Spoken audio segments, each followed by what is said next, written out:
আপনার পাশের দেশ, এখান থেকে 2 কিলোমিটার 5 কিলোমিটার পরে ভারত। আপনারা সবাই জানেন যে হিন্দুত্ববাদ একটি স্পষ্ট ভ্রান্ত মতবাদ। এইরকম স্পষ্ট ভ্রান্তির উপরে তারা কতটা উগ্র, কতটা অ্যাগ্রেসিভ, কতটা কট্টর, কল্পনার বাইরে। আমাদের যুবক ছেলেপেলে ফেসবুকে ট্রল করতেছে যে তারা চট্টগ্রাম নিয়ে নেবে। এটা ট্রল করার নয়, তারা সত্যিকারই এতটা উগ্র যে মন থেকে তারা বিশ্বাস করে যে অখণ্ড ভারত প্রতিষ্ঠা করতে হবে।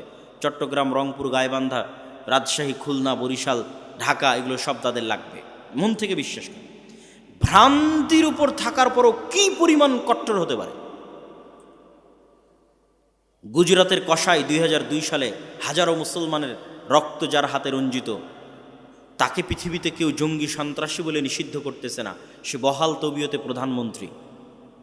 আর মুসলমানেরা কোথায় একজনকে গ্রেফতার করেছে, তাই সারাদিন সারা পৃথিবীকে বুঝাতে হচ্ছে আমরা খুব ভালো, আমরা সেকুলার, আমরা সংখ্যালঘুদের নিরাপত্তা দিই, ডট ডট বলতে বলতে মুখের ফেনা তুলে দিচ্ছে, তাও দুনিয়ার কেউ বিশ্বাস করে না। কেননা তারা বেশি সেকুলার, মুসলমানেরা বেশি সেকুলার। তাদের এক গালে যদি আপনি মারেন, তাহলে এরা আর এক গাল পেতে দিয়ে বলবে ভাই এই গালটা তো মেরে নাও। কিন্তু আপনি যান ইসরায়েলে, ইসরায়েল গত 24 ঘন্টায় সিরিয়ার 500টা অস্ত্রাগার, গবেষণাগারে হামলা করেছে। ইসরায়েল কাউকে জিজ্ঞেস করেছে যে আমি হামলা করতেছি সিরিয়াতে, আমাকে অনুমতি দাও? আমেরিকাকে জিজ্ঞেস করে, ড্যাম কেয়ার, পরোয়া করে না। সে কট্টর, তার নিজের দিনের উপর কট্টর, অ্যাগ্রেসিভ, উগ্র। যে 500টা জায়গায় বোমা হামলা করতে পৃথিবীর কোনো দেশকে জিজ্ঞাসা করার প্রয়োজন মনে করে না, হেজিটেশন ফিল করে না, দ্বিধা ফিল করে না। ওই ইহুদি জাতিকে আমি কাছ থেকে দেখে আসছি যে 500টা জায়গায় আক্রমণ করতে দ্বিধা ফিল করে না, ও দাড়ি রাখতে দ্বিধা ফিল করবে? ওরা ওদের দিনের উপর এরকম কট্টর, ড্যাম কেয়ার। ওরা দাড়ি রাখার সময় পরোয়া করে না কে জঙ্গি বলবে, কে সন্ত্রাসী বলবে। কিন্তু আপনি আপনার সমাজ, আপনার আশপাশ, পাড়া প্রতিবেশী দাড়ি রাখতে যান, হাজারবার চিন্তা করবেন আমাকে কি করবে, আমাকে ফাঁসিয়ে দিবে, মামলা দিবে, এই সেই ডট, অনেক কিছু। এটাকে বলা হয় কলোনিয়াল মাইন্ড সেটআপ। ঔপনিবেশিক দাসত্ব এবং গোলামির একটা ধারা আমরা আমাদের রক্তের মধ্যে বহন করতেছি, আমাদের ব্লাডের মধ্যে। আমরা মানসিকভাবে এখনো স্বাধীন হতে পারি। এই জন্য আমাদের অজান্তে যে আমার সামনে ভালো ইংরেজি বলে সে একজন স্মার্ট, যে ইংরেজি জানে না সে স্মার্ট নয়। আমাদের অজান্তে যে প্যান্ট শার্ট পরে সে স্মার্ট, যে পাঞ্জাবি দাড়ি টুপি পরে সে স্মার্ট নয়। কিন্তু আপনি ইংল্যান্ড থেকে বের হয়ে স্পেন যান, ইতালি যান, ফ্রান্স যান, বিমানবন্দরে পর্যন্ত ইংরেজি নাই। বিমানবন্দরে পর্যন্ত ইংরেজি নাই। মানে কেন? ওরা জাতিগতভাবে আমাদের চেয়ে মানসিকভাবে স্বাধীন। সে পরোয়া করে না কেন আমি ইংরেজি শিখব, তাকে আমার ফরাসি ভাষা শিখতে হবে। এইরকম মানসিকভাবে তারা উগ্র এবং স্বাধীন। তাহলে আপনার পার্শ্ববর্তী দেশ তার দিনের উপর কট্টর, উগ্র এবং অ্যাগ্রেসিভ এবং ড্যাম কেয়ার, পরোয়া করে না। তারপরে ইসরায়েল তার নিজের দিনের উপর কট্টর, অ্যাগ্রেসিভ, পৃথিবীর কাউকে পরোয়া করে না। অসংখ্য খ্রিস্টান কান্ট্রি, তাদের ওই সমস্ত দল ক্ষমতায় আসতেছে যারা ডানপন্থী কট্টর। তাহলে এত এত কট্টরের মধ্যে আপনি সেকুলার হয়ে বাঁচতে পারবেন না। সেকুলারিজম দিয়ে আপনার বাংলাদেশের স্বাধীনতা টিকবে না, বলে দিলাম। কেননা আপনাকে শুধু কম্প্রোমাইজই করতে হবে, কম্প্রোমাইজই করতে হবে, আপনাকে কেউ বিশ্বাস করবে না। আপনিও যদি বাঁচতে চান, বাংলাদেশের স্বাধীনতাকে রক্ষা করতে চান, আপনাকেও আপনার দিনের উপর ড্যাম কেয়ার হতে হবে। আমি আল্লাহর নবীর সুন্নাতের অনুসরণ করি, কোরআন এবং হাদিসের আইন বাংলাদেশে বাস্তবায়ন করি, কার কি করার আছে করে নাও। যখন এরকম ড্যাম কেয়ার হবেন, বাংলাদেশ স্বাধীন, একদিনে স্বাধীন, 24 ঘন্টায় স্বাধীন। এবং এই স্বাধীনতা চিরস্থায়ী, স্থায়ী স্বাধীনতা। আপনাকে তেলাতে হবে না, তেল দিতে হবে না, কম্প্রোমাইজ করতে হবে না, বুঝাতে হবে না, প্রেস ব্রিফিং করতে হবে না, একদিনে স্বাধীন হয়ে যাবে। এবং আপনারাও যদি আপনাদের ব্যক্তি জীবনে প্র্যাকটিস করেন, ইহুদিদের দেখে শিখেন, তারা অভিশপ্ত। আল্লাহ সুবহানাহু ওয়া তাআলা বলেছেন তারা অভিশপ্ত। কোরআন মাজিদে আল্লাহ বলেছেন গায়রিল মাগদুবি আলাইহিম ওয়ালাদ-দালিন, এই ইহুদিরা অভিশপ্ত।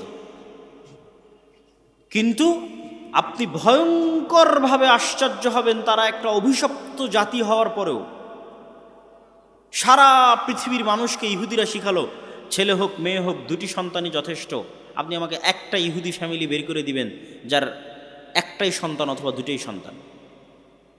প্রত্যেকটা ইহুদি ফ্যামিলির 4টা 5টা 6টা 7টা করে সন্তান।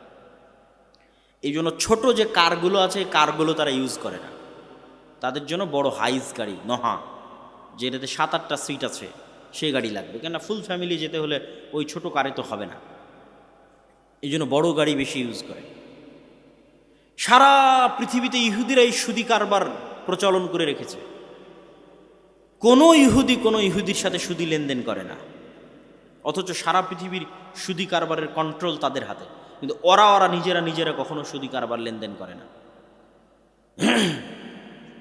সারা পৃথিবীতে LGBTQ সমকামিতার মতো ভয়ঙ্কর অপরাধ গুনাহ শিখানোর জন্য কোটি কোটি টাকা তারা ব্যয় করতেছে, কিন্তু প্রত্যেকটা ইহুদি স্কুলে LGBTQ নিষিদ্ধ,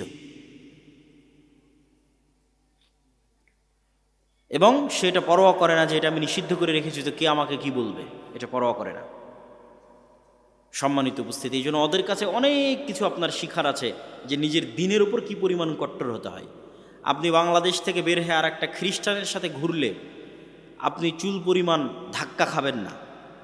আপনি দেখবেন যে ওই খ্রিস্টান 6 দিন 5 দিন কাজ করে যা টাকা ইনকাম করছে গার্লফ্রেন্ডের পিছনে, পাবে জুয়ায়, বারে মদে, উইকেন্ডে সাপ্তাহিক ছুটিতে শেষ করে দিচ্ছে।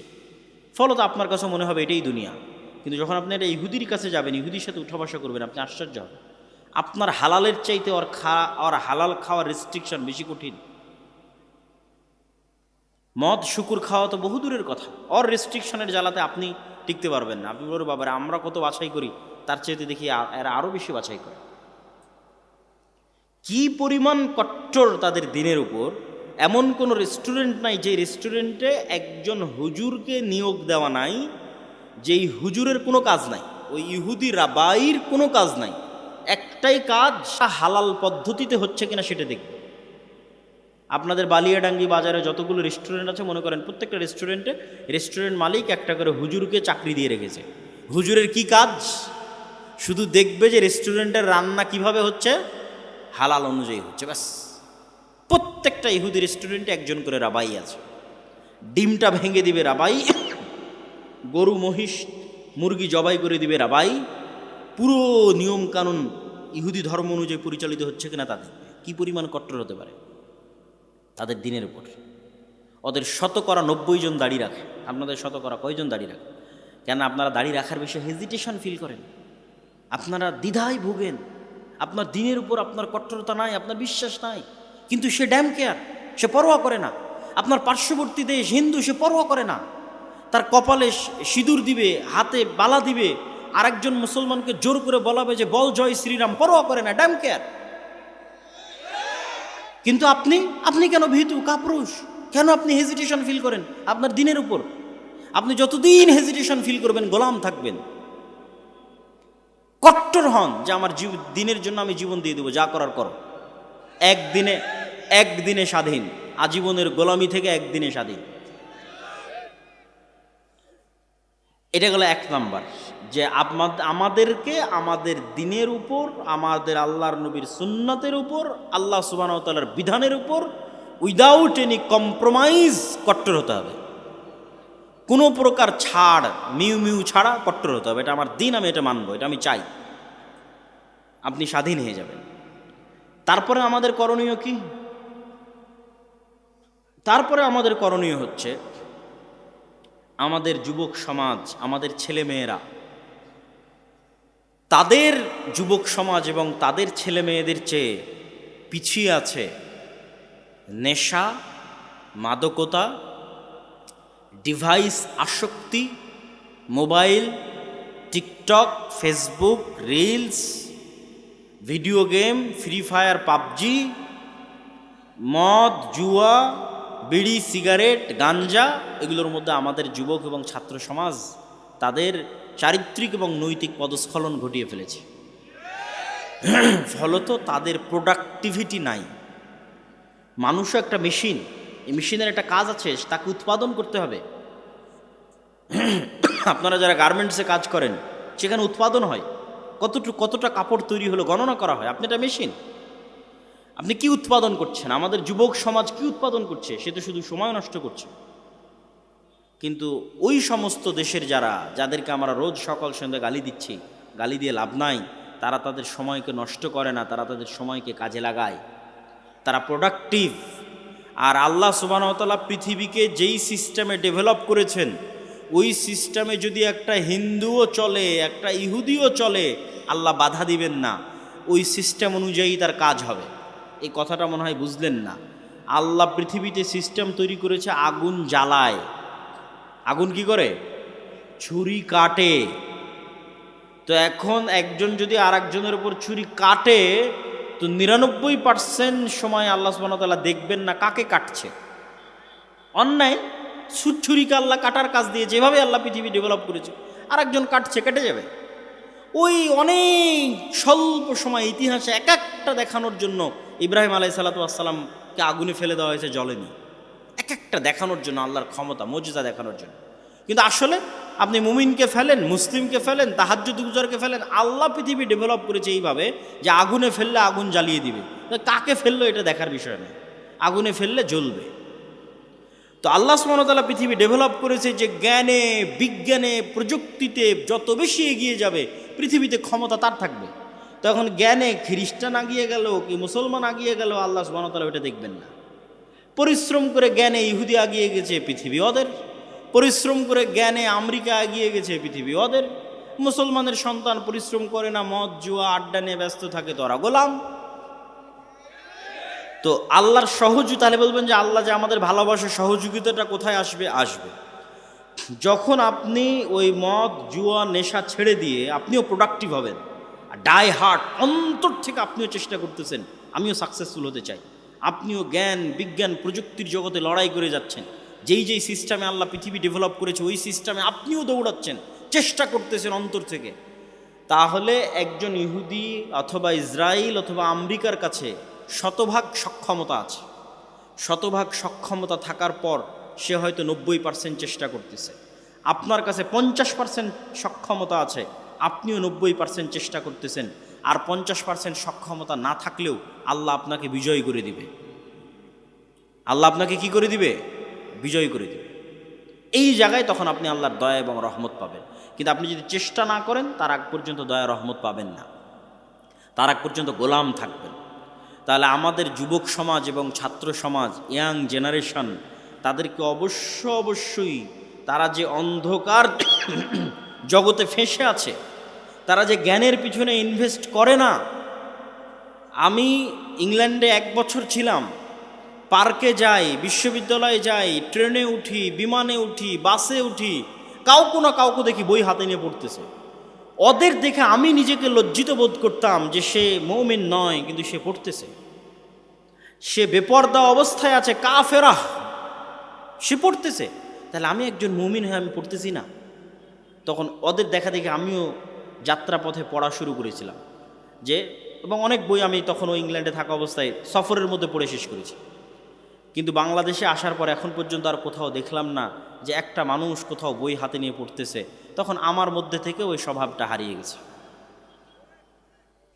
তাহলে আমাদের মধ্যে পড়ার এবং জ্ঞান অর্জনের আগ্রহ নাই। আমাদের সাধারণ সেকুলার ছাত্র জনতা তো বহুদূরে থাক, ইসলামপন্থী মানুষজন তাদের সময় নষ্ট করে পারস্পরিক হিংসা বিদ্বেষ, গুতাগুতি, মারামারি, ঠেলাঠেলি, গীবত, পরনিন্দায়। যারা ইসলাম নিয়ে আলোচনা করে তারাও 2 জন যখন একত্রিত হয়, কোরআনের একটা আয়াত নিয়ে আলোচনা কর, কোরআনের হাদিসের একটা, বুখারী শরীফের একটা হাদিস নিয়ে আলোচনা কর, দিনের একটা বিষয় নিয়ে আলোচনা কর না। কোন হুজুর কোন বক্তায় কি বলল, কে কোথায় ফেসবুকে কি কমেন্ট করেছে, কার বিরুদ্ধে কে লাগলো, এক জায়গায় একত্রিত হলে সেগুলো নিয়ে গল্প শুরু হয়ে গেল। সময় নষ্ট, প্রোডাক্টিভিটি নষ্ট। অতএব হে যুবক সমাজ, হে ছাত্র ভাইয়েরা, আমরা যদি আমাদের সময়কে সঠিকভাবে কাজে না লাগাই, জ্ঞান অর্জন না করি, তাহলে আমরা কখনোই পৃথিবীতে আর 10টা জাতির সাথে পাল্লা দিয়ে স্বাধীন হতে পারবো না। গোলাম থাকতে হবে, গোলাম আছি, গোলাম থাকতে হবে। আমি চেষ্টা না করলে আল্লাহ রাস্তা দেখাবে না। অতএব আমাদের জাতির মুক্তির জন্য কাউকে না দেখে হলে অন্তত আপনার পাশে যারা আছে তাদের দেখে শিখেন। হিন্দুদেরকে দেখে শিখেন, আপনারা তাদের নিয়ে কত হাসি ঠাট্টা করেন, কত মজাক করেন, অথচ পৃথিবীর দ্বিতীয় সিলিকন ভ্যালি হিন্দুরা বেঙ্গলোরে বানায়ছে। আমেরিকাতে একটা সিলিকন ভ্যালি আছে, জ্ঞান বিজ্ঞান প্রযুক্তির সেন্টার, দ্বিতীয়টা হিন্দুরা বানিয়েছে বেঙ্গলোরে, পড়াশোনা করে, জ্ঞান অর্জন করে।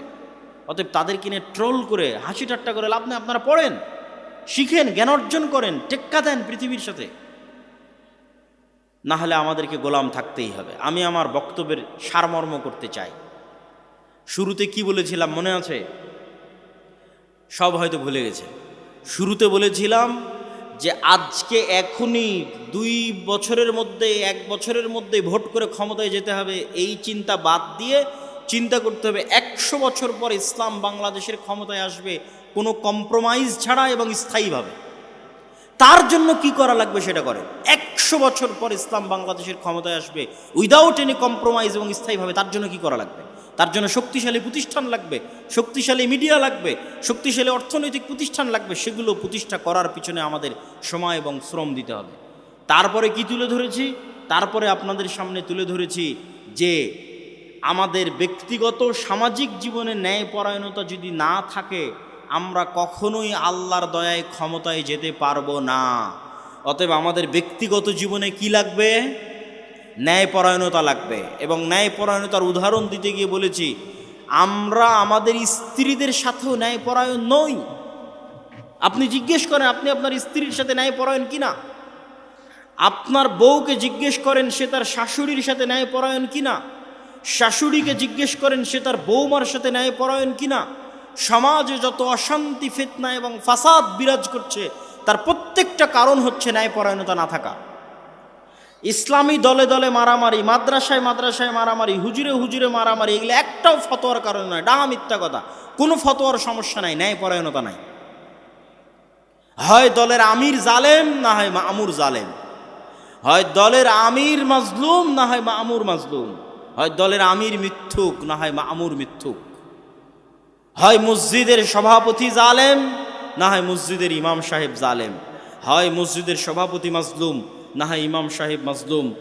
যত জায়গায় সমস্যা আছে প্রত্যেকটা জায়গায় ন্যায়পরায়ণতার অভাব আছে। এই জন্য মুসলমানদের প্র্যাকটিস করতে হবে নিজেদের ব্যক্তি, সমাজ এবং পারিবারিক জীবনে ন্যায়পরায়ণতা প্রতিষ্ঠা করার। 3 নাম্বার কি বলেছি? আমাদেরকে আমাদের দিনের উপর কট্টর হতে হবে এবং কলোনিয়াল মাইন্ড সেট আপ, 190 বছর ব্রিটিশদের যে গোলামি করেছি, ওই গোলামি করতে গিয়ে আমাদের রক্তের মধ্যে ঢুকে গেছে যে যার দাড়ি চাছা সে স্মার্ট, আর যার মুখে দাড়ি আছে সে আনস্মার্ট। এই কলোনিয়াল মাইন্ড সেট আপের মুখে লাথি মারতে হবে, স্বাধীন হতে হবে। যেটা আল্লাহর নবী সেটা স্মার্ট, যেটা আল্লাহর নবীর নয় সেটা স্মার্ট নয়। এটা যেদিন শক্তভাবে বিশ্বাস করে নেবেন উইথ কনফিডেন্ট এবং উইদাউট এনি কম্প্রোমাইজ, শক্ত আত্মবিশ্বাসের সাথে, সেদিন আপনি স্বাধীন হয়ে গেছেন। সেই দিন পৃথিবীর কোনো শক্তি পৃথিবীতে আপনাকে দমিয়ে রাখতে পারবে না। 4 নাম্বার কি বলেছি? 4 নাম্বার বলেছি আমাদের ছাত্র তরুণ জনতা, তারা যে নেশার মধ্যে, অবৈধ সম্পর্কের মধ্যে, এবং আমাদের মা এবং বোনেরা এবং আমাদের ভাইয়েরা, তাদের মধ্যে দিয়াসাহ মানে শুকুরের চর্বি। শুকুর অপবিত্রতা, অপরিচ্ছন্নতা, নোংরামি পছন্দ করে। শুকুর তার নিজের বিষ্ঠা, নিজের মল চেটে খায়, লজ্জা নাই। এই শুকুরের চর্বিকে বলা হয় দিয়াসাহ। রাসূল সাল্লাল্লাহু আলাইহি ওয়াসাল্লাম বলেছেন, লা ইয়াদখুলুল জান্নাতা দায়ুস, দায়ুস জান্নাতে যাবে না, শুকুর জান্নাতে যাবে না, শুকুরের চর্বি জান্নাতে যাবে না। তো শুকুরের চর্বির সাথে জান্নাতে যাওয়ার কি সম্পর্ক? মানে ওই মানুষ জান্নাতে যাবে না যার রক্ত, যার চর্বি শুকুরের রক্ত শুকুরের চর্বির মতো হয়ে গেছে। কার রক্ত, কার চর্বি শুকুরের রক্ত শুকুরের চর্বির মতো হয়ে গেছে? যার পরিবারের মধ্যে বেহায়াই আছে, নির্লজ্জতা আছে, কিন্তু তার অন্তরে কষ্টবোধ নাই, তার অন্তরে দুঃখবোধ নাই, লজ্জাবোধ নাই, সে দায়ুস, সে জান্নাতে যাবে না। আপনি দায়ুস হলে সমস্যা কি? আমি যদি দায়ুস হই তাহলে সবচেয়ে বড় সমস্যা হচ্ছে বাবা দায়ুস বা ভাই দায়ুস, তার মেয়ে অথবা তার বোন বেপরদা অবস্থায় চলাফেরা করে, অথবা তার স্বামী দায়ুস, স্ত্রী বেপরদা অবস্থায় চলাফেরা করে, তার অন্তরে কোনো ব্যথা নাই, মানে তার রক্ত শুকুরের রক্ত হয়ে গেছে। এই মানুষ আর ওই বেপরদা যে স্ত্রী, এই দুইজনের ঘরে কখনোই সাহসী পুরুষের জন্ম হবে না। খালিদ বিন ওয়ালিদ, ওমর ইবনুল খাত্তাব, সুলতান মোহাম্মদ ফাতেহের মতো বীর সেনানীর জন্ম হবে না। কি জন্ম হবে? দায়ুস বাবার ঘরে এবং দায়ুস মায়ের ঘরে মেয়েলি পুরুষ সন্তানের জন্ম হবে। বুঝেননি মনে হয়? হিজড়া পুরুষ সন্তানের জন্ম হবে, যার মধ্যে পৌরুষত্ব নাই। পৌরুষত্ব মানে শুধু পুরুষ হওয়া নয়, পৌরুষত্ব মানে সেই সাহসিকতা, সে আত্মমর্যাদা, সে আত্মসম্মান, সেই ব্যক্তিত্ব, সেই পার্সোনালিটি। ওই রকম সন্তান জন্ম হবে না যে পৃথিবীকে নেতৃত্ব দিবে। এই জন্য পাশ্চাত্যরা চায় যেন আপনাদের মাদের গর্ভ থেকে নেতা জন্ম না হয়, বরং কি জন্ম হয়? ওই রকম LGBTQ সমকামী মেয়েলি সন্তানের জন্ম হয়। এটা হবে যদি আপনি দায়ুস হন এবং আপনার স্ত্রী দায়ুস হয়। আপনার মধ্যে পৌরুষত্ব নাই, মানে সাহসিকতা নাই, ব্যক্তিত্ব নাই, পার্সোনালিটি নাই। আর এই ব্যক্তিত্ব পার্সোনালিটিকে অসংখ্য জিনিস ধ্বংস করে, শুধু বেপর্দা ধ্বংস করে না, আরও অনেক কিছু ধ্বংস করে। বেপর্দা যেমন আমাদের ইনার অভ্যন্তরীণ পার্সোনালিটি ব্যক্তিত্বকে ধ্বংস করে, ঠিক তেমনি লোন, ধার, কর্য পার্সোনালিটিকে ধ্বংস করে।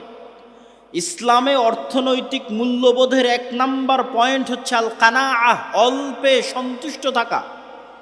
আমি সুদ ভিত্তিক লোনের কথা বলতেছি না, গোটা হাদিস শাস্ত্র এবং গোটা কোরআন শাস্ত্র খুঁজে আপনি আমাকে দেখাবেন যে আপনার বাড়ি মাটির আছে, মাটির থেকে টিনের করার জন্য আপনি কর্জে হাসানা নিবেন, এর দলিল কোরআন এবং হাদিসে আছে। সুদ ভিত্তিক লোনের কথা বলছি না, কর্জে হাসানা। আপনার বাড়ি টিনের আছে, আপনি সেটা পাকা করবেন, তার জন্য সুদে লোন না নিয়ে কর্জে হাসানা সুদমুক্ত লোন নেবেন, এর দলিল কোরআন এবং হাদিসে আছে। আপনার বাড়িতে এসি নাই, এসি কিনবেন, ফ্রিজ নাই, ফ্রিজ কিনবেন, মোটর সাইকেল নাই, মোটর সাইকেল কিনবেন, তার জন্য সুদভিত্তিক লোন বহু পরের কথা। আপনি কর্জে হাসানা সুদ ছাড়াই ভাই বোন আত্মীয় স্বজনদের কাছে লোন নেবেন, এর কোনো দলিল আপনি কোরআন এবং হাদিস থেকে আমাকে দেখাতে পারবেন না। তাহলে কর্জে হাসানা কখন নেবেন? সুদভিত্তিক লোন বহু পরের কথা। কর্জে হাসানা কখন নেবেন? যখন মরে যাচ্ছেন, অপারেশন থিয়েটারে আছেন, টাকা নাই, অপারেশন না হলে, টাকা না ব্যবস্থা করতে পারলে ছেলে মারা যাবে, তখন কর্জে হাসানা চাইতে পারবেন। আমি যদি বুঝাতে না পারি তাহলে এটা আমার ব্যর্থতা। কেন? আপনি সুদ ভিত্তিক লোন বহু পরে আপনি আরেকজনের কাছে আজ চাইতে গেলেন, ভাই আমাকে 5,000 টাকা ধার দাও, আমি হচ্ছি মাটির বাড়ি ভেঙে টিনের বাড়ি করতেছি, 5,000 টাকা আপনাকে ধার দিল, পরের দিন আপনি সেই টাকা পরিশোধ করতে পারলেন না, আপনার অন্তরে খারাপ লাগতেছে, পরিশোধ করতে পারতেছেন না। তারপরের দিন মিথ্যার আশ্রয় নেবেন, নেবেন না? নেবেন না? মিথ্যার আশ্রয় নেবেন না? নেবেন না? মিথ্যার আশ্রয় নেবেন। যেই দিন থেকে মিথ্যা বলা শুরু করলেন, ওই দিন থেকে আপনার ব্যক্তিত্ব নষ্ট হয়ে গেল, আপনার পৌরুষত্ব নষ্ট হয়ে গেল, আপনার আত্মমর্যাদা, আত্মসম্মান নষ্ট হয়ে গেল। আপনি এখন আর পূর্ণ মুসলিম থাকতে পারবেন না, আপনি বিক্রি হয়ে গেছেন, মুনাফিক হয়ে গেছেন। পরের দিন আপনার ছেলেকে মিথ্যা বলা শিখাবেন, তারপরের দিন আপনার বউকে মিথ্যা বলা শিখাবেন, পুরো পরিবার মিলে বেহায়া হয়ে যাবে, পুরো পরিবার মিলে আত্মমর্যাদাহীন, ব্যক্তিত্বহীন, থার্ড ক্লাস পরিবারে পরিণত হয়ে যাবে। সুতরাং ওই পরিবার থেকে বীর মুজাহিদের জন্ম হবে না, বীর সাহসী পুরুষের জন্ম হবে না। কেন? মিথ্যার আশ্রয় নিচ্ছে পুরো ফ্যামিলি। এই জন্য আল্লাহ নবী বলেছে, খবরদার তোমরা ধার কর্জ লোনের ধারে কাছে যেও না। সুদ ভিত্তিক তো বহু পরে, আমি কর্জে হাসানার কথা বলতেছি, এখন যেই কথাগুলো বলতেছি এগুলো কর্জে হাসানা, সুদ ছাড়া। সুদ সহ নেওয়া আরও পরে। সুদ ছাড়াই আপনি কর্জ নেবেন কখন? যখন মরে যাচ্ছেন তখন, তাছাড়া নয়। তাহলে কি থাকবে? আপনার আত্মমর্যাদা, মাথা উঁচু থাকবে, আত্মসম্মান উঁচু থাকবে, আপনার সন্তান আত্মমর্যাদা সম্পূর্ণ হবে, ব্যক্তিত্ব সম্পূর্ণ হবে, সাহসী হবে, কোনোদিন কোথাও মাথা নিচু করবে না, অন্যায়ের বিরুদ্ধে রুখে দাঁড়াবে, বীর সেনানী হবে, বীর সেনাপতি হবে, নেতা হবে, পৃথিবীকে নেতৃত্ব দিবে। সম্মানিত উপস্থিতি, আল্লাহ সুবহানাহু ওয়া তাআলা আমাদের এই ছোট্ট সংক্ষিপ্ত আলোচনাকে গুরুত্ব সহকারে মানার তৌফিক দান করুক, আল্লাহুম্মা আমিন। আপনাদের আল জামিয়া সালাফিয়া দিনাজপুর নাম শুনেছেন? অত্র রংপুর অঞ্চলের বৃহত্তম দ্বীনী শিক্ষা প্রতিষ্ঠান, এরিয়ার দিক থেকে, ছাত্রের দিক থেকে, শিক্ষকের মানের দিক থেকে। এই অঞ্চলের জন্য এটা নেয়ামত। আপনাদেরকে এই নেয়ামতকে মূল্যায়ন করা উচিত, শুকরিয়া আদায় করা উচিত। আর শুকরিয়া আদায় করবেন কিভাবে? কয়েকভাবে। সন্তানকে ভর্তি করাতে পারেন, জামিয়া সালাফিয়ার মাসিক আল ইতিসাম নিতে পারেন, জামিয়া সালাফিয়ার সালাফি কনফারেন্সে যেতে পারেন, এখান থেকে যান আপনারা সালাফি কনফারেন্সে দিনাজপুরের। এইবারের সালাফি কনফারেন্স কয় তারিখে আছে কে বলতে পারবেন? আপনারা তো খবরই রাখেন না, তাহলে কেমনে হবে? যে 30 এবং 31 জানুয়ারি আল জামিয়া সালাফিয়া দিনাজপুরের সালাফি কনফারেন্স। দেশ এবং বিদেশের বড় বড় বক্তাগণ 2 দিন ব্যাপী থাকবেন। আপনারা সেখানে জনগণ সহ বাস সহ উপস্থিত হওয়ার চেষ্টা করবেন। মাসিক আল ইতিসামের কোনো এজেন্ট আছে আপনাদের এলাকায়? এই পুরো অনুষ্ঠানের মধ্যে কেউ আছে মাসিক আল ইতিসামের এজেন্ট? যদি না থেকে থাকে আমি উদাত্ত আহ্বান জানাবো, যারা আজকের প্রোগ্রাম আয়োজন করেছেন, যারা আজকের অনুষ্ঠান আয়োজন করেছেন, আপনারা যদি মনে করেন যে সত্যিকার ভালোবাসা জামিয়া সালাফিয়ার সাথে আল্লাহর সন্তুষ্টির জন্য, দুনিয়াবি কোনো স্বার্থে নয়, আজকে আমি একদিনের জন্য আপনার কাছে এসেছি, প্রতি মাসে আমি আপনার কাছে আসবো, আমার লেখা আপনার কাছে আসবে। গত মাসের সম্পাদকীয় পড়ে দেখেন, তার আগের মাসের সম্পাদকীয় পড়ে দেখেন, এই মাসের যে সম্পাদকীয় আসতেছে জানুয়ারির সংখ্যায় সেটা পড়ে দেখেন। জানুয়ারি সংখ্যার সম্পাদকীয় সিরিয়ার ওপর লেখা আছে। আজকে সিরিয়ার ওপর কোনো আলোচনাই করিনি। প্রতি মাসে আমাদের মেসেজ, আমাদের বক্তব্য আপনার কাছে চলে আসবে। স্থায়ী সম্পর্ক, এই স্থায়ী সম্পর্কগুলোকে গুরুত্ব দিবেন। দাওয়া ইলাল্লাহর মক্তব পরিচালিত হচ্ছে।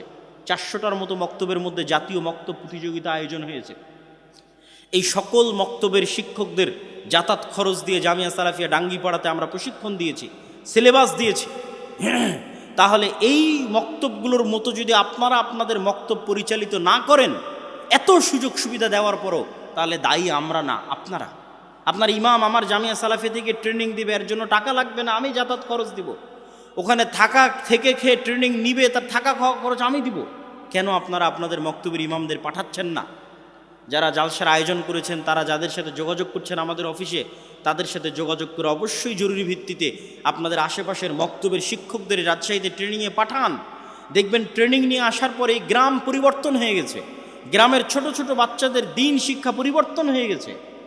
আমরা যদি ওই ছোটো বাচ্চাদের অন্তরে দিনের জ্ঞান না দিতে পারি, তাহলে এই একদিনের 1 ঘন্টার বক্তব্যে আমি আপনাকে পূর্ণ দিন শিখাতে পারবো না। কোথায় আজ বছরে 3-4-5 বছরে এখানে একবার আসলাম, কিন্তু আমি অল টাইম আপনার গ্রামে থাকবো। আমার সিলেবাস অনুযায়ী আপনার বক্তব্যটা চালান। আপনার শিক্ষককে আমাদের জামিয়া সালাফিয়া থেকে ট্রেনিং দিয়ে নিয়ে আসেন, তাহলে আমি আব্দুল্লাহ 24 ঘন্টা আপনার গ্রামে আছি, আপনার ছেলেদের সাথে আছে, আপনার সন্তানদের সাথে আছে। মাসিক আল ইতিসামের এজেন্ট হন, আমরা প্রতি মাসে আপনাদের কাছে চলে আসতেছি। সম্মানিত উপস্থিতি, জামিয়া সালাফিয়ার সাথে এই বলে আমি আমার বক্তব্য এখানেই শেষ করছি। অনেক দূরের পথ আমাদের আগাতে হবে। সংক্ষিপ্ত প্রশ্নোত্তর দিয়ে আমি আপনাদের নিকট থেকে বিদায় নিতে যাচ্ছি। আল্লাহ সুবহানাহু ওয়া তাআলা আজকে আমরা যে আলোচনা করলাম, এই আলোচনা শোনার এবং মানার তৌফিক দান করুক, আল্লাহুম্মা আমিন। প্রিয় শায়েখ, আমার মা এবং আমার স্ত্রী সালাত আদায় করে, পর্দা করে না, তাদের সালাত কি কবুল হবে? প্রশ্ন যদি ধৈর্য থাকে প্রশ্নোত্তরগুলো বসে শুনে যান, কথাবার্তা হইচই না করে। কোনো গুনাহের কারণে সালাতকে কটাক্ষ করা যাবে না। কি বললাম বলেন তো? কোনো গুনাহের কারণে কাকে কটাক্ষ করা যাবে না? সালাতকে। দেখো কত বড় নামাজি আর বউ বেটি পর্দা করে না, না, কটাক্ষ করে, তার সালাতকে কটাক্ষ করা যাবে না। দেখো কত বড় সুদখোর, সুদও খায় নামাজ পড়ে, সালাতকে কটাক্ষ করা যাবে না। সুদ খায় তার জন্য আপনি দাওয়াত দেন, আর স্ত্রী আর কন্যা বেপর্দায় চলে তার জন্য দাওয়াত দেন, কিন্তু নামাজ যে পড়তে আসে এটা পড়তে হবে, এটা ভালো। এটা সুদ খেলেও পড়তে হবে, ঘুষ খেলেও পড়তে হবে, স্ত্রী বিপর্দায় থাকলেও পড়তে হবে। আমরা জানি জমি বন্ধক নিয়ে খাওয়া জায়েজ নয়। এখন কথা হলো, যারা জমি বন্ধক নিয়ে খায় তাদেরকে বললে তারা বলে টাকা ফিরিয়ে নেওয়ার সময় কিছু টাকা জমির খাজনা বাবদ কম নিলে নাকি জায়েজ হয়ে যায়। জমি বন্ধক এক প্রকার সুদ। কি সিস্টেমের সুদ আমি বলি। আপনি আমাকে বললেন যে আব্দুল্লাহ ভাই, আমার এই জমি আপনি আবাদ করেন, আপনি আমাকে 50,000 টাকা দেন। যতদিন আমি 50,000 টাকা আপনাকে পরিশোধ করতে না পারছি, ততদিন আপনি এই জমি ভোগ করবেন। আর ইসলাম এটাকে দেখবে কিভাবে? ইসলাম এটাকে দেখবে, আমি একটু ঘুরিয়ে বলি তাহলে আপনার কাছে ক্লিয়ার হবে। ইসলাম এটাকে দেখবে এইভাবে, ভাই আমার 50,000 টাকা কর্জ দরকার, ঠিক আছে আমি তোমাকে 50,000 টাকা কর্জ দিব, তবে আমার একটু সুদ লাগবে। কি সুদ লাগবে? এই 50,000 টাকা পরিশোধ না করা পর্যন্ত আমি তোমার জমির আবাদ খেতে চাই। এই যে আমি 50,000 টাকা পরিশোধ না করা পর্যন্ত তোমার জমির আবাদ খেতে চাই, এটা 50,000 টাকা লোন দেওয়ার বিনিময়ে আমি সুদ ভক্ষণ করতেছি। আপনারা লেনদেন করতেছেন ঘুরিয়ে, ওইটাকে একটু সোজাভাবে দেখেন। আপনারা লেনদেন করতেছেন ঘুরিয়ে, কি ভাই আমার জমি তোমার কাছে থাকলো, আমাকে একটু 50,000 টাকা দাও, না ওইভাবে আপনি করতেছেন। কিন্তু আসলে কি ঘটতেছে? আসলে ঘটতেছে ভাই 50,000 টাকা কর্জ নিব, তাহলে ঠিক আছে আমি তোকে 50,000 টাকা কর্জ দিব, কিন্তু আমার সুদ দরকার। সুদটা কি? আমি টাকায় সুদ চাচ্ছি না, আমি সুদ চাচ্ছি জমিতে। এই যে আমি লোনের বিনিময়ে উপকার গ্রহণ করতেছি, এটা সুদ। তাহলে জায়েজ কোনটা? আপনি আপনার জমি ভাড়া দিতে পারেন, ভাড়া নির্ধারিত, সময় নির্ধারিত, ভাড়া নির্ধারিত, সময় নির্ধারিত, লিজ দেওয়া, সময় নির্ধারিত, ভাড়া নির্ধারিত। ভাই আমার জমি তোমাকে দিলাম, তুমি আমার জমি ব্যবহার করতে পারো, প্রতি বছরে আমাকে এত টাকা দেবে, 5 বছরের জন্য আমি তোমাকে লিজ দিলাম, প্রতি বছর সমান 1 লক্ষ টাকা, হালাল, 100 বার হালাল। ভাড়া নির্ধারিত, সময় নির্ধারিত। মুরব্বীরা নাতনির সাথে, যুবকেরা ভাবির সাথে হাসি ঠাট্টা করে, এতে করে জেনার গুনাহ হয়, অবশ্যই হয়। এটা আমাদের সমাজের একটা ব্যাড কালচার, অপসংস্কৃতি। আমি একটা জমি নিব, আমি জমির মালিককে মোটা অঙ্কের টাকা দিব সিকিউরিটি হিসেবে। বছরে যদি 3টা ফসল হয়, প্রত্যেক ফসলে জমির ভাড়া বাবদ জমির মালিককে বিঘা প্রতি 4-5 হাজার টাকা করে দিব প্রত্যেক ফসলে। আমি একটা জমি নিব, আমি জমির মালিককে মোটা অঙ্কের টাকা দিব সিকিউরিটি হিসেবে। বছরে যদি 3টা ফসল হয়, প্রত্যেক ফসলে জমির ভাড়া বাবদ সিকিউরিটি হিসেবে টাকা দিবেন, আবার ভাড়া বাবদ দিবেন। যিনি প্রশ্ন করেছেন উনি পার্সোনালি দেখা করেন, স্পষ্ট নয়। যারা সালাত আদায় করে না তাদের কি জানাজা পড়া যাবে? যারা সালাত আদায় করে না তাদের জানাজা বড় মানুষ, আলেম মানুষ, আল্লাহওয়ালা মানুষ, নেতৃস্থানীয় মানুষ পড়বে না, স্বাভাবিক মুসলমানেরা সালাত পড়ে দাফন কাফন করে দিবে। যারা সালাত আদায় করে না তাদেরকে সালাম দেওয়া যাবে। যদি মনে হয় সালাম না দিলে সামাজিকভাবে বয়কট করলে সে সালাতের প্রতি উদ্বুদ্ধ হতে পারে, তাহলে সালাম বয়কট করে, সামাজিকভাবে বয়কট করে তাকে সালাতের প্রতি উদ্বুদ্ধ করতে হবে। আর যদি মনে হয় না এটা কোনো কার্যকরী হবে না, তাহলে স্বাভাবিকভাবে সালাম দিতে থাকতে হবে, আর পরামর্শের মাধ্যমে, চেষ্টার মাধ্যমে হেদায়েত করার চেষ্টা করতে হবে। আমাদের থানা বা জেলার মধ্যে আল জামিয়া সালাফিয়ার একটি শাখা চাই, মাশাআল্লাহ। দাওয়া ইলাল্লাহর অন্তর্গত আমাদের এলাকায় মক্তব চালু করতে চাই, বলে দিলাম। মক্তব চালু করার সহজ বুদ্ধি, তোমরা যাদের সাথে আমাদের অফিসে কথা বলে আজকে আমরা এখানে আসছি, সেই অফিসে কথা বলে পরবর্তী ট্রেনিংয়ে তোমাদের ইমামদের পাঠিয়ে দাও। তোমাদের রানিং চলন্ত যে মক্তব আছে সেই মক্তবের ইমামদের পরবর্তী ট্রেনিংয়ে পাঠিয়ে দাও। প্রতি মাসেই ট্রেনিং হচ্ছে, যাতায়াত খরচ আমাদের, থাকা খাওয়া আমাদের। শায়েখ, আমার প্রশ্নটা হলো গাজওয়াতুল হিন্দ বলতে কি বোঝায়? গাজওয়াতুল হিন্দ মানে ভারতের সাথে মুসলমানদের যুদ্ধ, বা হিন্দুস্তানের হিন্দুদের মুশরিকদের সাথে মুসলমানের যুদ্ধ।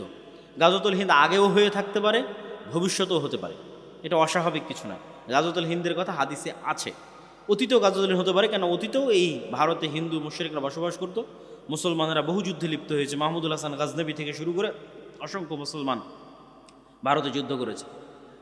ভাই বোনের জমি ভাগ করার বিষয়ে কিছু বলেন। যেভাবে আল্লাহ বলেছে ওইভাবে ন্যায়ের সাথে সমানভাবে বন্টন করে দিতে হবে আল্লাহর আদেশ অনুযায়ী, না হলে মুনাফিক। এবং সে সালাত আদায় করলেও মুনাফিক, হজ করলেও মুনাফিক, তাহাজ্জুদ গুজার হলেও মুনাফিক। পান, জর্দা, বিড়ি, গুল, সিগারেটের ব্যবসা কি হারাম? এটা আবার জিজ্ঞেস করে কেউ? মুসলমান হলে এটা জিজ্ঞেস করার কথা না। আমাদের এই দিকে অনেকে সিয়াম রাখে কিন্তু দাড়ি চাচ্ছে, তাদের বিষয়ে কিছু বলবেন। কখনোই মানুষের আর একটা আমল দিয়ে আর একটা সৎ আমলকে কটাক্ষ করবেন না। সিয়াম রাখে ভালো কথা, এটার জন্য দাড়ি কিনে এটাকে কটাক্ষ করার দরকার নেই। সালাত আদায় করে ভালো কথা, দাড়ি কিনে এটাকে কটাক্ষ করার দরকার নেই। আপনি আলাদাভাবে তাকে দাড়ির জন্য দাওয়াত দেন, কিন্তু দাড়ি রাখে না এই জন্য তার সালাত, তার সিয়ামকে কটাক্ষ করবেন না, তার দাওয়াতি কাজকে কটাক্ষ করবেন না। কে আল্লাহর কাছে প্রিয় তা আল্লাহ সুবহানাহু ওয়া তাআলা ভালো জানে। মানুষ আমলের জোর দিয়ে জান্নাতে যাবে না, আল্লাহর দয়ায় জান্নাতে যাবে। সবাই বৈঠক শেষে দোয়া পড়ি, সুবহানাকা আল্লাহুম্মা ওয়া বিহামদিকা আশহাদু আল্লা ইলাহা ইল্লা আনতা আস্তাগফিরুকা ওয়া আতুবু ইলাইক। আসসালামু আলাইকুম ওয়া রাহমাতুল্লাহি ওয়া বারাকাতুহু। ঠিকভাবে কোনো একটা দেশে, কোনো একটা পৃথিবীতে প্রতিষ্ঠিত হলেই ইসলামের সৌন্দর্যগুলো সেখানে ফুটে উঠবে। তো ইসলামের এই সামগ্রিক বিজয় কিভাবে সম্ভব? আপনাদের অনেকের কাছে শর্টকাট উত্তর থাকবে যে ভোটের রাজনীতিতে অংশগ্রহণ করলেই ইসলামের সামগ্রিক বিজয় সম্ভব। মানুষকে আমরা মোটিভেট করব যে ভোট দিতে হবে, আমাকে ভোট দিলে আমি ক্ষমতায় গিয়ে ইসলাম প্রতিষ্ঠা করব। আমি এই মতবাদের বিরোধিতা করছি না, কিন্তু আমি আপনাকে বুঝাতে চাচ্ছি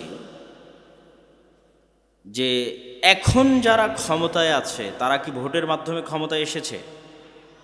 আসেনি। আর জুলাই আগস্টে যে ছাত্র জনতা মারা গেল তাদের বেশিরভাগই ছিল ধর্মকেন্দ্রিক, ধর্মপ্রাণ যারা জীবন দিয়েছে।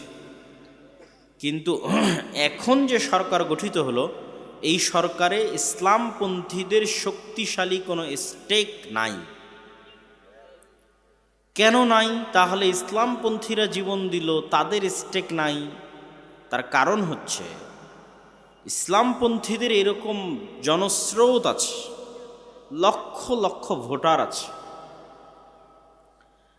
পঙ্গপালের মতো কোটি কোটি জনতা আছে, ভক্ত সমর্থক আছে, কিন্তু ইসলামপন্থীদের প্রতিনিধিত্ব করবে এরকম শক্তিশালী কোনো প্রতিষ্ঠান নাই, ইনস্টিটিউট নাই। সরকার যখন বিদায় নিল তখন অটোমেটিক যেখান থেকে ক্ষমতার শূন্যতা তৈরি হয়, ওই শূন্যতাটা রাষ্ট্রে এক্সিস্ট করে এরকম শক্তিশালী প্রতিষ্ঠানগুলো পূরণ করে। যখন স্বৈরাচার চলে গেছে তখন বাংলাদেশের সবচেয়ে শক্তিশালী প্রতিষ্ঠান বাংলাদেশ সেনাবাহিনী, তারা ওই শূন্যতাটা পূরণ করেছে। এরকম আরও অসংখ্য শক্তিশালী প্রতিষ্ঠান আছে, শক্তিশালী মিডিয়া প্রতিষ্ঠান প্রথম আলো, ডেইলি স্টার, শক্তিশালী অর্থনৈতিক প্রতিষ্ঠান ব্র্যাক, গ্রামীণ ব্যাংক, শক্তিশালী মানবাধিকার প্রতিষ্ঠান অধিকার। যাদের বাংলাদেশে শক্তিশালী প্রতিষ্ঠান ছিল তাদের লক্ষ লক্ষ কোটি কোটি পঙ্গপাল স্রোতের মতো ভোটার না থাকলেও রাষ্ট্রে যখন ক্ষমতার শূন্যতা তৈরি হয়েছে তখন ক্ষমতার শূন্যতা তারা পূরণ করেছে। জীবন দিয়েছে ইসলামপন্থী ছাত্র জনতা সাধারণ, আর ক্ষমতার শূন্যতা পূরণ করেছে ডেইলি স্টার, প্রথম আলো, ব্র্যাক, গ্রামীণ ব্যাংক, অধিকার ইত্যাদি অসংখ্য এনজিও এবং অসংখ্য অর্থনৈতিক, সামাজিক এবং মিডিয়া প্রতিষ্ঠান। কিন্তু মুসলমানদের প্রতিনিধিত্ব করবে এরকম শক্তিশালী কোনো মিডিয়া নাই, মুসলমানদের প্রতিনিধিত্ব করবে এরকম শক্তিশালী কোনো অর্থনৈতিক প্রতিষ্ঠান নাই, মুসলমানদের প্রতিনিধিত্ব করবে এরকম শক্তিশালী কোনো ইনস্টিটিউট নাই। তাহলে পঙ্গপালের মতো কোটি কোটি ভোটার থেকেও লাভ নাই।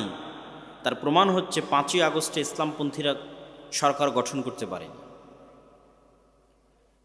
আপনি যদি মনে করেন আমি এখনই নির্বাচন করে এখনই ক্ষমতায় যাব, তাহলে এতটুকু নিশ্চিত থাকেন যে আপনি যদি 90% ভোটও পান জনগণের দিয়া, যদি আপনি ক্ষমতায় যান এবং ইসলাম প্রতিষ্ঠা করার চেষ্টা করেন, আগামী 5 বছর পর আপনি থাকবেন না।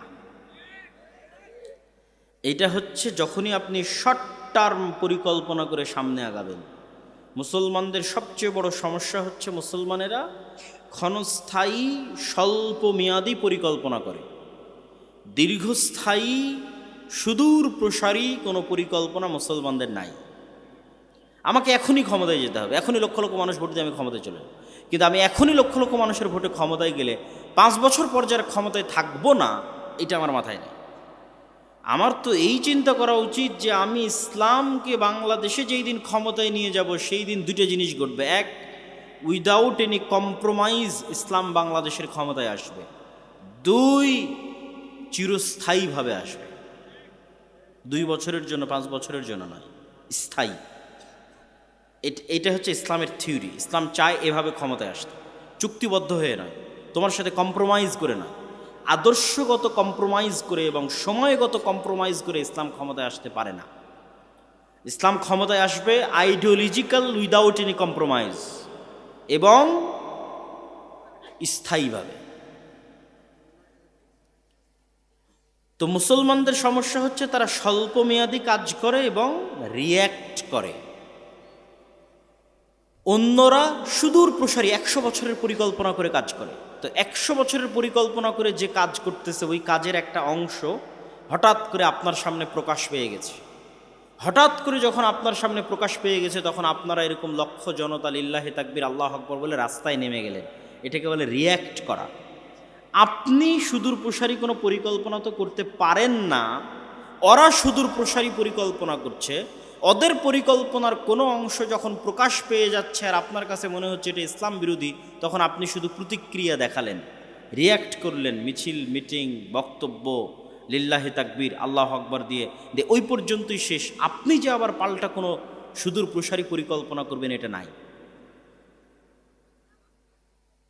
এই দুটো জিনিস না থাকার কারণে এবং মুসলমানদের মধ্যে এই জ্ঞানের অভাব আছে যে রাষ্ট্রে ইসলাম ক্ষমতায় আসলে সে কি উপকারটা পাবে। পাশ্চাত্য মিডিয়া মুসলমানদেরকে ভয় দেখায় যে ইসলাম যদি ক্ষমতায় আসে তাহলে দেখো এরকম ভয়াবহ চিত্র। কি ভয়াবহ চিত্র? এই দেখো দোররা মারা হচ্ছে, হাত কাটা হচ্ছে, রজম করা হচ্ছে, এরকম ভয়াবহ চিত্র তো তোমরা কি তোমাদের দেশে দেখতে চাও? তখন মানুষ ভীত সন্ত্রস্ত হয়ে যায়।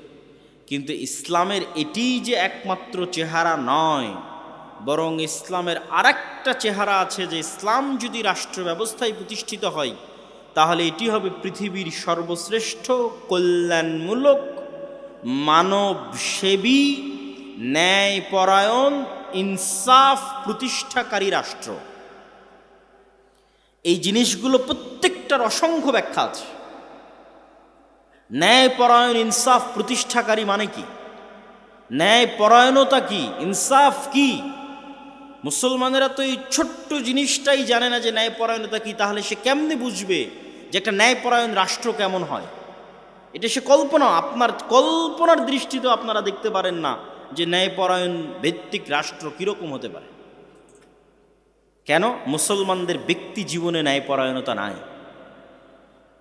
মুসলমানেরা ইসলামের বাহ্যিক যে রিচুয়ালস, বাহ্যিক যে আমল আখলাক, আনুষ্ঠানিকতা, সেটিকে ইসলাম মনে করে আমার মুখে দাড়ি আছে আমি মুসলিম, আমার মাথায় টুপি আছে আমি মুসলিম, আমি দান করলাম দানবীর আমি মুসলিম, আমি হজ করে আসলাম আমি হাজি, আমি তাহাজ্জুদের সালাত আদায় করি আমি নামাজি। কিন্তু সে তাহাজ্জুদের সালাত আদায় করার পরেও, নামাজি, হাজি, দানবীর হওয়ার পরেও সে যে মুনাফিক, এটা কিন্তু সে কোনোদিন বুঝতে পারেনি। কিভাবে মুনাফিক? রাসূলুল্লাহ সাল্লাল্লাহু আলাইহি ওয়াসাল্লাম বলেন, আরবাউন মান কুন্না ফি, চারটা বৈশিষ্ট্য যার মধ্যে থাকবে সে মুনাফিকান খালেসা, নিষ্কলুষ, নির্ভেজাল, খাঁটি মুনাফিক। এক, ইদা হাদ্দাসা কাযাবা, যখন কথা বলে মিথ্যা বলে, ওয়াইদা ওয়াদা আখলাফা, যখন ওয়াদা করে ভঙ্গ করে, ওয়াইদা তুমিনা খানা, যখন আমানত রাখা হয় আমানতের খেয়ানত করে। স্কুলের প্রিন্সিপাল এই দায়িত্ব আমানত, মাদ্রাসার মুহতামিম এই দায়িত্ব আমানত, ইউনিয়নের চেয়ারম্যান এই দায়িত্ব আমানত, এমপি, মন্ত্রী, minister, OC, AC land, sub registrar, সচিব, প্রধানমন্ত্রী, প্রধান উপদেষ্টা, এই প্রত্যেকটা পদ হচ্ছে আমানত। কিন্তু আপনি বলেন গত 16 বছরে এমনও দুর্নীতিবাজ ছিল যে তাহাজ্জুদ গুজার। কথা বলেন না যে? এমনও দানবীর ছিল যে প্রশ্ন ফাঁস করে সেই টাকা আল্লাহর রাস্তায় দান করেছে। তাহলে সে কি বুঝেছে ইসলামকে? সে ইসলাম কি বুঝেছে? এটা বাহ্যিক আচার আনুষ্ঠানিকতার একটা দিন। আমি বাহ্যিকভাবে সালাত আদায় করব, হজ করব, উমরা করব, অতএব আমি মুসলিম। কিন্তু আল্লাহর নবী তো বলে গেছে সে মুনাফিক। কেননা তাকে যে প্রশ্ন রক্ষা করার দায়িত্ব দেওয়া হয়েছিল, ওই দায়িত্বের সাথে সে কি করেছে? খেয়ানত করেছে। তাহলে আল্লাহর নবীর কথা অনুযায়ী সে নিষ্কলুষ, নির্ভেজাল, খাঁটি মুনাফিক। তাহলে মুসলমানদের ব্যক্তি জীবনে ন্যায়পরায়ণতা নাই, তাহলে সে কেমনে কল্পনা করবে একটা ন্যায়পরায়ণতা ভিত্তিক শাসন ব্যবস্থা? আমাদের ব্যক্তি জীবনে ন্যায়পরায়ণতা নেই। রন্ধ্রে রন্ধ্রে আমাদের সমাজ এবং রাষ্ট্র ব্যবস্থার প্রত্যেকটা সেক্টরে দুর্নীতি তথা মুনাফিকি তথা আমানতের খেয়ানতে পরিপূর্ণ। কিন্তু গত 16 বছর এরকম প্রত্যেকটা জালসা, ইসলামী সম্মেলন, অনুষ্ঠানের প্রধান অতিথি, বিশেষ অতিথি এমন কোনো OC, AC land, sub registrar, MP, মন্ত্রী ছিল না যারা না দানবীর ছিল, না হাজি ছিল, না উমরাকারী ছিল, না সালাত আদায়কারী ছিল। এরকম কোনো না কোনো বৈশিষ্ট্য না হয় মসজিদ কমিটির সভাপতি না হয় মাদ্রাসা কমিটির সভাপতি সেক্রেটারি, না হয় জালসার প্রধান অতিথি, না হয় সভাপতি। মানে এমন কোনো ইসলামী কাজ ছিল না যে ইসলামী কাজে সম্পৃক্ত তারা ছিল না, কিন্তু প্রত্যেকেই তারা নিজ নিজ দায়িত্বে আমানতের সাথে খেয়ানত করেছে, মানে তারা মুনাফিক। ঠিক আমি শুধু তাদেরকে গালি দিচ্ছি তা নয়, আপনারা এবং আমরা আমাদের ব্যক্তিগত জীবনে পরীক্ষা করতে পারি যে আপনার বাবা অথবা আপনি অথবা আপনার দাদা, আপনার বাবা তার বোনকে, তথা আপনার বাবা আপনার ফুফুকে, অথবা আপনি আপনার বোনকে বাবার সম্পত্তিতে ওই জায়গাটা দিয়েছেন যেই জায়গাটা কম দামি, পানিতে ডুবে থাকে, অথবা দেননি, কিন্তু আপনি তাহাজ্জুদ গুজার, আপনি হাজি, আপনি দাড়িওয়ালা, আপনি মাথায় টুপি, মাদ্রাসা মসজিদের কমিটির সভাপতি সেক্রেটারি, মসজিদে প্রথম কাতারে, কিন্তু আপনি তো মুনাফিক। কেননা আপনি ন্যায়ের সাথে আপনার বোনের মুআমালাটা সমাধান করেননি, আপনার মধ্যে ন্যায় পরায়ণতা নেই, আপনি মুনাফিক। তো আমরা আমাদের ব্যক্তি জীবনেও, আমাদের রাষ্ট্রীয় এবং সামাজিক জীবনের কোনো স্তরে ন্যায় পরায়ণ নই, তাহলে আমি কেমনে বুঝবো যে ইসলামী রাষ্ট্র ব্যবস্থা কেমন হতে পারে, ইসলামী রাষ্ট্র ব্যবস্থা কতটা ন্যায় ভিত্তিক, কতটা সুষম, কতটা ইনসাফ ভিত্তিক হতে পারে? এটা এই ধরনের গণতান্ত্রিক সেকুলারিজম আর লিবারালিজমের বাংলাদেশে আপনি চোখেও দেখতে পাবেন না। ওইটা একমাত্র ইসলামই দিতে পারবে। কিন্তু ওই ইসলাম যদি ক্ষমতায় আনতে হয়, তাহলে যেমন আপনাদের এরকম শক্তিশালী প্রতিষ্ঠান লাগবে, ঠিক আমাদের ব্যক্তি জীবনের সততা এবং ন্যায়পরায়ণতা লাগবে। কেননা আপনার মাধ্যমেই তো ইসলাম ক্ষমতায় আসবে। তা আল্লাহ সুবহানাহু ওয়া তাআলা নিজে ন্যায়পরায়ণ, সারা পৃথিবীর সকল ক্ষমতার একচ্ছত্র মালিক তিনি তার দয়ায় আপনাকে ক্ষমতা দিবেন। আর আপনার মধ্যে ন্যায়পরায়ণতা নাই, তাহলে আল্লাহ কেমনে দিবে? কেন আল্লাহ তো ন্যায়ের সাথে পৃথিবী পরিচালনা করে, আল্লাহ তার ক্ষমতা ন্যায়ের সাথে পৃথিবীতে প্রতিষ্ঠিত করে। তাহলে আল্লাহ তাকে কখনোই ক্ষমতা দিতে পারে না যার নিজের মধ্যে ন্যায়পরায়ণতা নাই। আপনি জোর করে ক্ষমতা দখল করে নেবেন, সেটা ভিন্ন কথা। আল্লাহ আবার জোর করে ছিনিয়েও নিবে, যেমনটা আল্লাহ ছিনিয়ে নিয়েছে দেখছেন। সিরিয়াতে আল্লাহ সুবহানাহু ওয়া তাআলা ছিনিয়ে নিল 11 দিনে, আপনাদের এখানে নিয়েছে 36 দিনে, সিরিয়াতে নিয়ে নিয়েছে 11 দিনে, আপনাদের চেয়ে তো কম সময়ের মধ্যে। সুতরাং কুলিল্লাহুম্মা মালিকাল মুলকি তুতিল মুলকা মান তাশা, একচ্ছত্র ক্ষমতার মালিকানা কার হাতে? আল্লাহর হাতে। তো আল্লাহ যদি মনে করে তার দয়ায় আল্লাহ তার বাছাইকৃত বান্দাদেরকে ক্ষমতা দিবে, তাহলে অবশ্যই আল্লাহর সেই বাছাইকৃত বান্দাদেরকে আল্লাহর দয়া পাওয়ার উপযুক্ত হতে হবে। আর সেই দয়া পাওয়ার উপযুক্ত হওয়ার 1 নম্বর শর্ত, তাদের ব্যক্তিগত, পারিবারিক, সামাজিক জীবনে ন্যায়পরায়ণতা থাকতে হবে, তাহলে সে নেতা হতে পারবে। ন্যায়পরায়ণ এবং সত্যবাদী হওয়া ছাড়া you can't be a leader. আপনি আল্লাহর দৃষ্টিতে নেতা হতে পারবেন না। আমাদের নবী মুহাম্মদ সাল্লাল্লাহু আলাইহি ওয়াসাল্লাম যদি সত্যবাদী না হতেন, ন্যায়পরায়ণ না হতেন, আবু সুফিয়ান কখনোই আল্লাহর নবীর হাতে ইসলাম গ্রহণ করতো না। 2 নম্বর মানুষের কাছে, দুর্নীতিবাজ মানুষের কাছে, মিথ্যুক মানুষের কাছে কেন আমি ইসলাম গ্রহণ করব? আবু সুফিয়ানও জানে যে মুহাম্মদ সাল্লাল্লাহু আলাইহি ওয়াসাল্লাম একজন সচ্চা, ন্যায়পরায়ণ, একনিষ্ঠ, আমানতদার মানুষ, সে তার দাবিতে সত্যবাদী, এটা আবু সুফিয়ানও জানে। সুতরাং আল্লাহর নবীর মতো ফ্রেশ হৃদয় ছাড়া, মানে সাফ অন্তর, যে অন্তরে কলুষতা নাই, অন্যের প্রতি অন্যায় নাই, মিথ্যা নাই, এরকম সাফ হৃদয় নিয়ে যখন আপনি সালাতে দাঁড়াবেন, হজ করবেন, দান করবেন, ইসলাম প্রতিষ্ঠার জন্য চেষ্টা করবেন, তখন আল্লাহর দয়ায় কিভাবে আল্লাহ আপনাকে ক্ষমতা দিয়ে দিবে আপনি বুঝতেও পারবেন না। আজকে আফগানিস্তানে যারা ক্ষমতায় এসেছে, তাদের ক্ষমতায় আসার সবচেয়ে বড় সিক্রেট হচ্ছে ন্যায়পরায়ণতা। ক্ষমতায় আসার পরের দিনে আমিরুল মুমিনিন বলে দিয়েছে, যতজন যত জায়গায় দায়িত্বশীল আছে তাদের কারো সন্তান সরকারি চাকরি করতে পারবে না। কি ভয়ঙ্কর ন্যায়পরায়ণতা! যে যতজন যত জায়গায় পদাধিকার বলে দায়িত্বশীল আছে, তাদের কারো সন্তান কি করতে পারবে না? সরকারি চাকরি করতে পারবে। এর নাম ন্যায়পরায়ণতা। তারা নিজেদের মধ্যে ন্যায়পরায়ণতা প্রতিষ্ঠা করেছে, আল্লাহ তাদেরকে ক্ষমতা দিয়েছে। আর আমরা বাঙালি মুসলমানেরা যেহেতু 190 বছর ব্রিটিশদের গোলাম ছিলাম, ফলত আমাদের রক্তের মধ্যে মিথ্যার দুর্নীতি মিশে আছে। এই যতক্ষণ আমরা এই মিথ্যার দুর্নীতি থেকে নিজেকে মুক্ত না করতে পারবো, আপনি বিদেশে যান, আমেরিকায় যান, ইউরোপে যান, বাঙালিরা সেখানে গিয়েও মিথ্যা কথা বলতেছে। সেখানকার সরকার গভর্নমেন্টের কাছেও অতিরিক্ত ফায়দা অর্থ ইনকামের জন্য মিথ্যা বলতেছে। তখন লজ্জায় মাথা নিচু হয় যে যেই জাতি খ্রিস্টানের কাছে, ইহুদির কাছে একটা টাকা বেশি পাওয়ার জন্য মিথ্যা বলতে পারে, সে কখনোই স্বাধীন হতে পারে না।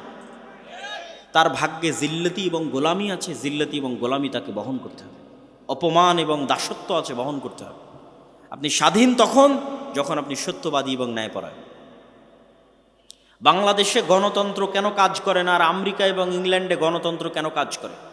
আমেরিকা এবং ইংল্যান্ডের প্রতিষ্ঠানগুলো শক্তিশালী, আর বাংলাদেশে যেই ক্ষমতায় আসে সে বিচার ব্যবস্থা, পুলিশ, আইন ব্যবস্থা সবগুলোকে নিজের পকেটের মধ্যে ঢুকিয়ে ফেলে। ফলত সবাই মেরুদণ্ড বিক্রি করে দেয় টাকার কাছে, নারীর কাছে। যত ওসি, ডিসি, এসপি, মন্ত্রী, সচিব আছে, কারো মাজা সোজা নয় যে সত্যবাদী হবে, ন্যায়পরায়ণ হবে, এটা না, বিক্রি হয়ে যায়। তাহলে আমরা যতক্ষণ একটা সত্যবাদী, ন্যায়পরায়ণ প্রজন্ম তৈরি করতে না পারবো, যারা টাকার কাছে মাথা নত করবে না, ক্ষমতার চাপের প্রেশারের কাছে মাথা নত করবে না, এরকম একটা প্রজন্ম তৈরি করলেই তো দেশ পরিবর্তন হয়ে যায়। কিন্তু মুসলমানেরা এই জিনিসটাই তো বুঝেনি যে ইসলাম মানে কি। তারা তো মনে করেছে ইসলাম মানে আমি বাহ্যিকভাবে নামাজ দেখাবো, দাড়ি দেখাবো, দান দেখাবো, এই ধোকার খেলা চলতে থাকবে। কিন্তু এটা যে মুনাফিকি, সেটা আজকে আমি আপনাদের সামনে প্রকাশ করে দিলাম যে এটা হচ্ছে মুনাফিকি। এই মুনাফিকি থেকে আমাদের বেরিয়ে আসতে হবে। সম্মানিত উপস্থিতি, তাহলে আমাদের জন্য করণীয় কি? আমাদের জন্য দুটো করণীয়। যে কারণগুলো তুলে ধরলাম সেগুলো তো তুলে ধরলাম, দুটো করণীয় বলি।